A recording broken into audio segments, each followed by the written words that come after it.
Bienvenue dans ce nouveau top flop des 10 dernières lectures que j'ai fait. Voyons quelle est la meilleure et quelle est la moins bonne. Je pense que vous allez être surpris par ce classement. C'est parti. Mais avant, cette vidéo est en collaboration avec Holly. Ils m'ont proposé de m'envoyer certains de leurs produits que je connaissais déjà. J'avais pris leur gamme énergisante que j'avais adorée et quand ils m'ont proposé la collab, j'ai dit bah allez go, hein, je vais tester d'autres produits. Holly, c'est quoi? C'est une marque de boissons Ice Tea énergisante avec une gamme Ice Tea, énergie, sport, hydratation. Et pourquoi ça m'a bien plu? Parce que il y a beaucoup moins d'emballage que des canettes. Un pot évite de jeter 50 canettes, donc c'est plus écologique. Pas de sucre, pas de taurine, il n'y a que des arômes et des colorants naturels, donc ça on aime bien. Et surtout ce qui m'intéressait, c'était l'utilisation d'antioxydants et de multiples vitamines, hein. Donc du healthy, parce que là en ce moment, je tente un glow up.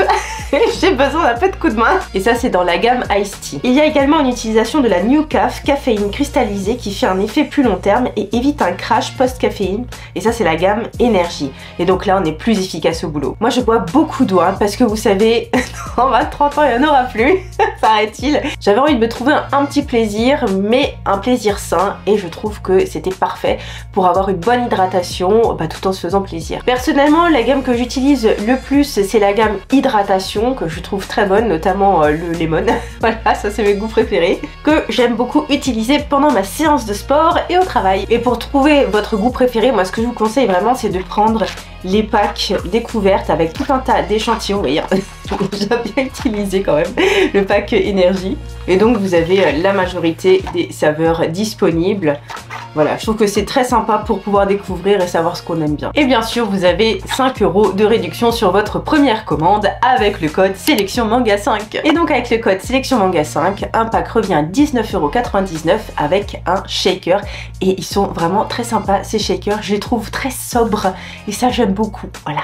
Passons maintenant au top flop. En dernière place, Dead Account. Alors Dead Account, c'est une nouveauté de Shizumu Watanabe et c'est chez Kurokawa. Alors c'était pas nul, hein, pas du tout. J'ai même plutôt bien aimé ce premier tome, contrairement à Adrien, mais il vous en reparlera très bientôt.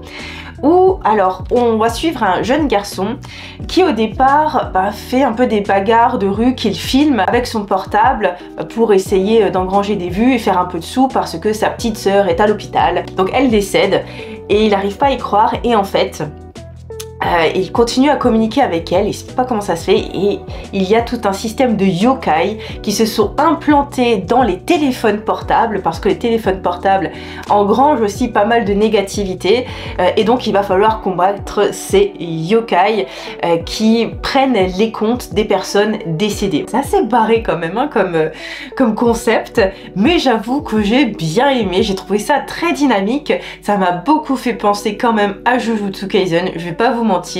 Les personnages étaient plutôt cool, j'aime bien le petit trio qui s'est mis en place. C'est assez classique, disons, dans la structure de shonen, hein, parce que il me semble que c'est un shonen. Enfin bref, peu importe. Voilà, vous avez le jeune garçon, il lui arrive quelque chose, il rentre dans une académie, il est avec deux potes qui sont aussi ses rivaux en même temps, voilà. Donc c'était très sympa.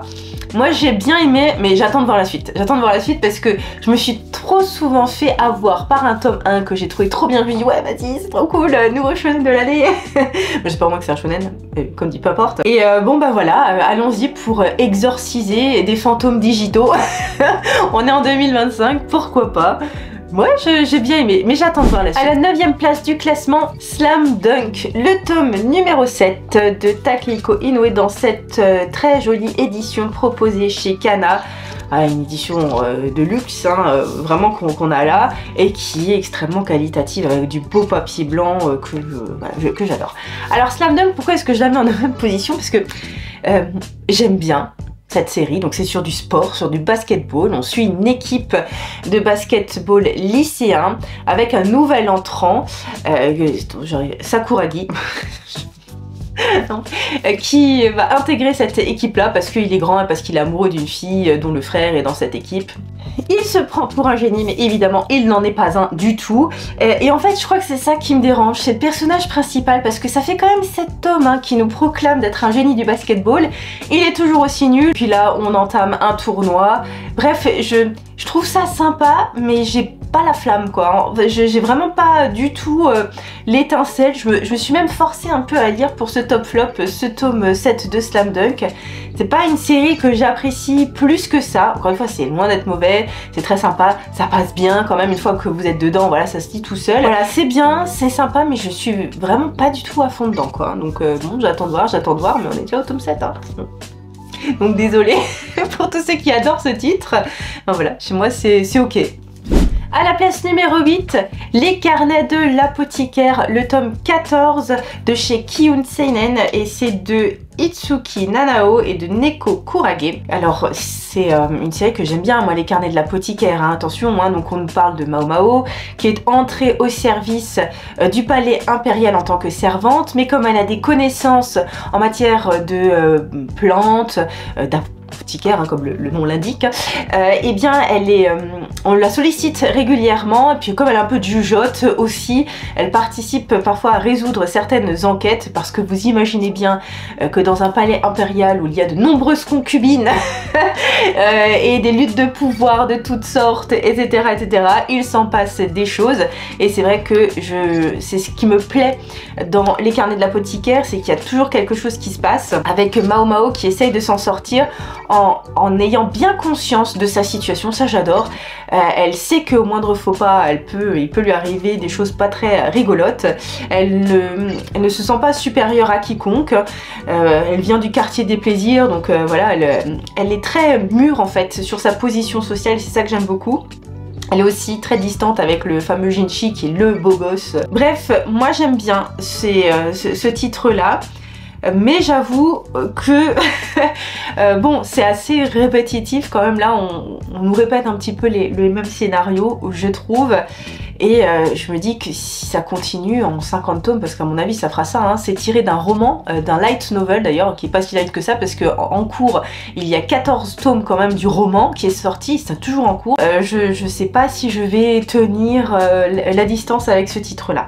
Et à la 7ème place du classement, à nouveau Les carnets de l'apothicaire, mais cette fois-ci Les carnets de l'apothicaire enquête à la cour de Natsu Yuga et de Minoji Kurata et de Tukoshino chez Mana Books. Donc c'est la même histoire que tout à l'heure, Mao Mao toujours hein, dans la cité impériale, toujours avec Jinchi, toujours qui règle des enquêtes. Voilà, donc alors pourquoi est-ce que je l'ai mis un peu avant? Parce qu'en fait je trouve que cette version là, elle raconte mieux l'histoire. C'est plus direct. D'ailleurs, ça se sent aussi dans le rythme de l'histoire qui avance un petit peu plus vite. Je trouve qu'on nous pose les choses. On ne nous fait pas réfléchir à peut-être qu'elle voulait dire ça. Non, non, on nous dit voilà ça, voilà ce qui s'est passé. C'est plus direct. Enfin, moi j'aime bien ce style. Donc j'ai préféré lire cette fois-ci en tout cas cette version que l'autre, ce qui n'a pas toujours été le cas hein. D'ailleurs je vous prépare une vidéo pour vous aider si vous hésitez entre les deux versions. Donc cette fois-ci ma préférence est allée vers Mana Book, quand bien même les dessins j'aime beaucoup moins hein. Je préfère largement les dessins de la version Kiyun, qui sont plus fins, qui sont plus esthétiques à mon sens en tout cas, plus travaillés que cette version là, mais moi je lis aussi pour l'histoire hein, donc voilà, cette fois-ci je vais préférer le tome 10 Mana. Je vous ai parlé dans mon validé pas validé de Blue Spring Ride, c'est un shoujo qui arrive à la place numéro 6 du classement. Alors j'ai lu les 13 tomes et on suit principalement donc ces deux personnages, Futaba et Ko, qui se cherchent en gros, qui se mettent pas ensemble pour des raisons diverses et variées. C'est assez touchant, je trouve que c'est assez réaliste, je trouve que c'est très respectueux cette relation entre les jeunes gens. C'est des questionnements sur ce qu'est l'amour, sur les sentiments. En plus à un âge où on découvre tout ça, on n'est pas trop sûr, même si voilà, la matière, on n'est jamais trop sûr de rien, hein, mine de rien. Rien n'est acquis dans la vie, faut entretenir la flamme. Bref, et j'aime beaucoup le trait de Yu Sakizaka, c'est vraiment, les personnages, je les trouve vraiment mignons, bien dessinés, avec un chara-design qui me plaît beaucoup. Il y a une certaine époque où les shoujo, c'était vraiment ce que je leur reprochais, je trouvais un chara-design très bizarre. Pardon, je sais que certains d'entre vous adorent peut-être ces titres, mais moi, Nana, je trouvais que les faciès étaient bizarres. Pareil pour... Fruit Basket, je trouvais que voilà, vraiment les têtes des shoujo étaient bizarres. Or, Yu Sakizaka, moi j'aime beaucoup son trait de dessin et ça aide beaucoup à ce que j'intègre l'histoire. En plus de ça, c'est bien mené. Il y a juste une petite partie, je l'avais dit hein, dans le validé, pas le validé, que j'avais pas trop aimé quand la copine... de Ko dans une ancienne école où il était refait sa réapparition, ça m'avait embêté, j'avais pas envie de la voir celle-là. Voilà, j'ai dit qu'est-ce qu'elle vient faire, la gêneuse. Bon bref, j'ai beaucoup aimé Blue Spring Ride, c'est un shoujo que je vous recommande, voilà. Donc pas d'hésitation si ça vous intéresse, et c'est chez Kana. Moi je l'avais trouvé d'occasion sur Vinted, je pense que vous pouvez en trouver aussi.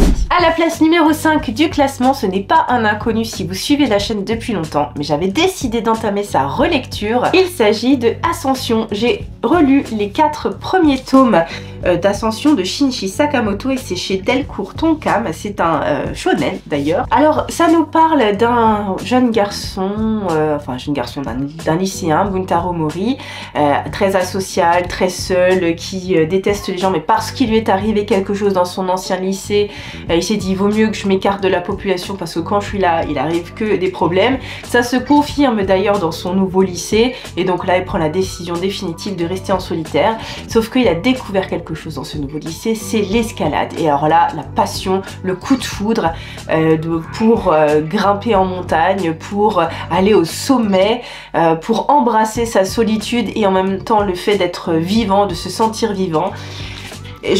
J'avais beaucoup aimé Ascension à la première lecture, je confirme mon coup de cœur, enfin pas mon coup de cœur mais vraiment mon amour de la lecture de ce titre là. Alors pourtant Shinichi Sakamoto, j'aime pas, hein, j'ai pas aimé Innocent, j'ai pas du tout aimé #DRCL, il a un dessin aussi qui est très particulier et je trouve qu'il est parfois incompréhensible, j'ai envie de dire. Franchement, il se la pétait moins dans Ascension. Hein. Je commençais à lire Ascension et je me disais, ah ouais, là, il en faisait moins des caisses hein, au niveau du dessin. Mais à la limite, c'était assez sympa. Hein, voilà, c'était très shonen hein, d'ailleurs.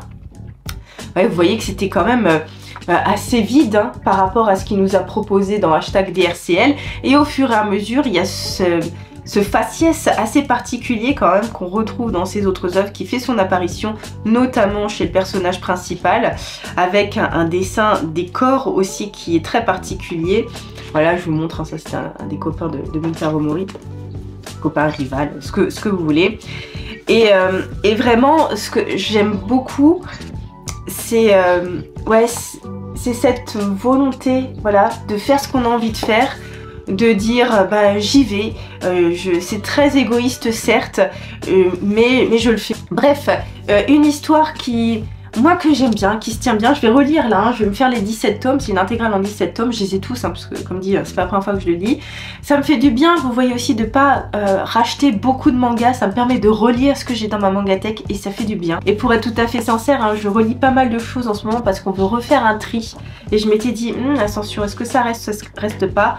Pour l'instant ça reste. Hein. J'aime vraiment bien cette quête qu'a le personnage principal, se retrouver dans la solitude, se retrouver soi-même, faire ce qu'on a vraiment envie de faire même si c'est bizarre pour le reste du monde, de se sentir vivant en faisant quelque chose d'un peu dangereux. Ouais, j'aime bien. Donc je vais relire la suite, je vais relire jusqu'à la fin pour savoir si définitivement ça reste ou pas. En tout cas c'est bien parti. À la place numéro 4, j'ai continué encore Okuto no Ken et donc là je viens de terminer le tome numéro 11 qui entame un nouvel arc dans ce monde post-apocalyptique dans lequel on retrouve des grands puissants qui veulent dominer le monde et puis des faibles et Ken qui est là pour mettre en avant les valeurs de la justice grâce à la force et des bonnes claques quand même. Hein.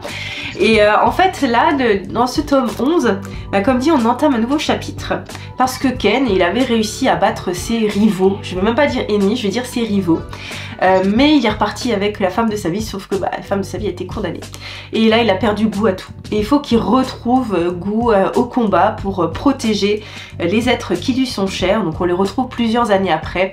Ses petits compagnons Bat et Lynn ont bien grandi et eux ont continué de poursuivre la cause et de protéger les plus faibles.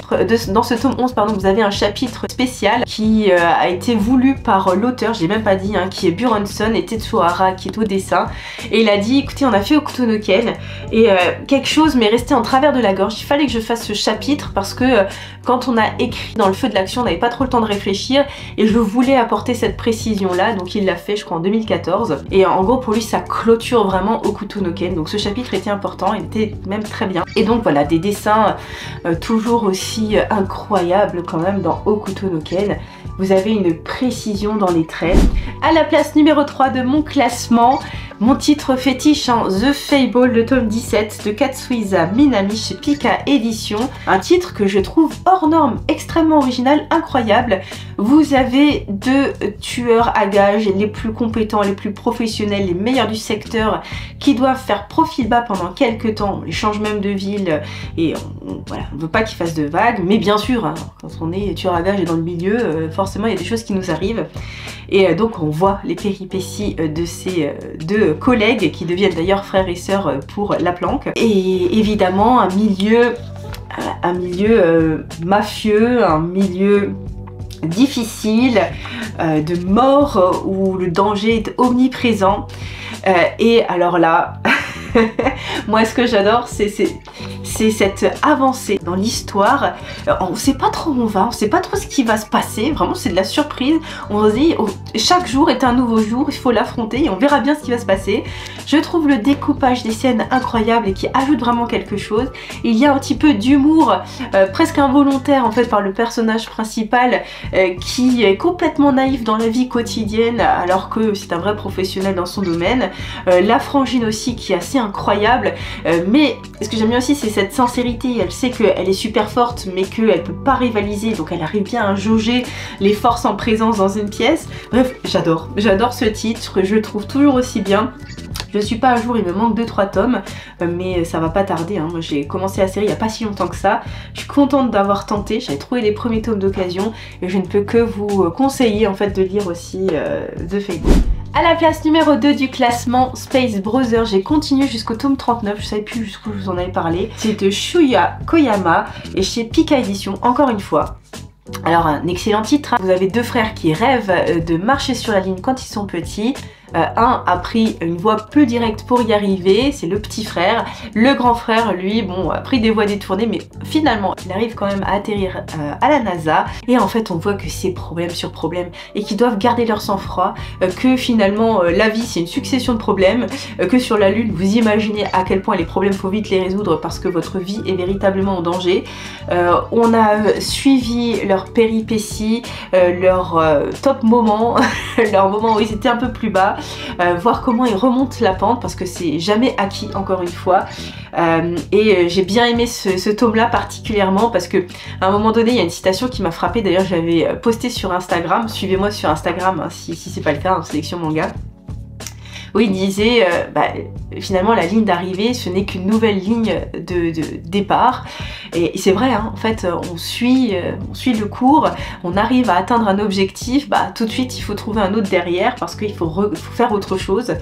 Et j'ai bien aimé, vraiment j'ai bien aimé ce titre là. J'aime toujours autant suivre nos deux frères. Alors j'ai le tome 43, donc il faut que je m'achète le 40, le 41 et le 42 pour pouvoir tout lire, et d'ailleurs le 44 est sorti. Mais voilà, je vais lire ça avec grand plaisir, et donc je vais être à jour, et le problème d'être à jour c'est qu'il faut attendre longtemps avant qu'il y ait un nouveau tome qui sort, donc là ça va être plus problématique. Et à la première place du classement, j'ai lu ça hier et j'ai pas été déçue. C'est Tokyo ces jours-ci, le tome 3 de Taiyo Matsumoto, et c'est chez Kana. Donc un grand format, comme vous pouvez le voir, hein, et ça méritait. Donc c'est une intégrale en 3 tomes, Tokyo ces jours-ci. Ça nous parle d'un éditeur qui était dans une grande maison d'édition. Il a lancé un magazine qui a fait un flop et donc il a décidé de démissionner. Au départ il voulait arrêter complètement les mangas mais ça n'a pas duré parce que c'est vraiment sa passion. Et il a décidé de relancer lui-même en indépendant un magazine avec les mangas ultimes à l'intérieur, avec ses mangaka préférés. Et donc on le voit, on le voit suivre son rêve, son but, sa passion pour le manga. J'aime beaucoup sa personnalité qui... on sent que c'est le passionné réservé, ouais, qu'il adore ce qu'il fait et qu'en même temps, assez japonais aussi, très je montre pas mes sentiments, vous voyez, mais que quand il y a un mangaka en difficulté, il a toujours les bons mots pour lui retransmettre la flamme parce que lui-même est passionné. Donc j'aime beaucoup ce personnage principal. J'aime aussi le fait qu'il nous fasse comprendre que finalement, peu importe, et c'était un peu ça le truc de départ, peu importe si ça marche ou si ça marche pas, il veut juste le faire. Et c'est ça son plaisir, c'est sa passion, c'est pas d'atteindre un objectif encore une fois, mais c'est le chemin, hein, voilà, qui lui plaît, et c'est ce qui guide sa vie parce que il passe ses journées, voilà, à arpenter les rues de Tokyo avec un énorme sac sur le dos pour trouver ces mangakas, pour réviser un peu leurs travaux, pour proposer son magazine à des libraires qui le refusent. Il y en a 50 qui l'ont refusé, mais il y en a un qui a dit oui et ça a tout changé, donc montrer qu'il ne faut pas abandonner. Bref, c'est une vraie leçon, je trouve, Tokyo ces jours-ci, qui est assez accessible parce que parfois Taiyo Matsumoto il part dans des délires et c'est difficilement compréhensible. Or là, je trouve que pour Tokyo ces jours-ci, c'est assez simple à comprendre, je trouve, tout en restant quand même un peu subtil, sans vous donner une leçon comme ça dans la face. Et puis voilà, vous avez les histoires de ces différents mangakas qui eux aussi ont leur état d'âme et qui continuent d'avancer. C'était très touchant, je trouve, l'histoire de ce mangaka avec sa petite fille qu'il voit pas souvent et sa petite fille qui est voilà, assez seule à l'école et puis qui se raccroche au personnage qui a été inventé par son père dans un manga. J'ai trouvé, franchement, ça m'a fait quelque chose, j'ai eu beaucoup d'émotions. Je vais le relire. Parce que Taiyo Matsumoto, il faut relire. Vous n'avez pas le choix si vous voulez vraiment comprendre ou comprendre différemment. Je pense qu'il faut relire. Et pour moi, c'est impeccable en fait, hein, ce qu'il nous a fait là. C'est absolument à avoir dans sa mangatech, Tokyo ces jours-ci. Là, je suis en train de me rendre compte, je suis en train de me demander si c'est pas un chef-d'œuvre que j'ai dans les mains. Donc voilà, c'est à vous dire à quel point je vous recommande ce titre. Et voilà pour ce top flop. J'espère que ça vous a plu. Pas tellement de vrais flops, des petites déceptions en tout cas, ou des attentes sur certains titres. N'hésitez pas à me dire en commentaire quelle est votre top lecture à vous. Merci encore à Oli, hein, voilà, pour la collaboration. Boire un petit coup parce que j'ai beaucoup parlé. Ah, c'est vraiment bon titre. Et donc merci à tous les abonnements, ça fait super plaisir comme d'habitude. Je vous mets d'ailleurs ma vidéo validée, pas validée, pour peut-être avoir un peu plus d'infos sur certains titres. Alors je vous dis à tout de suite.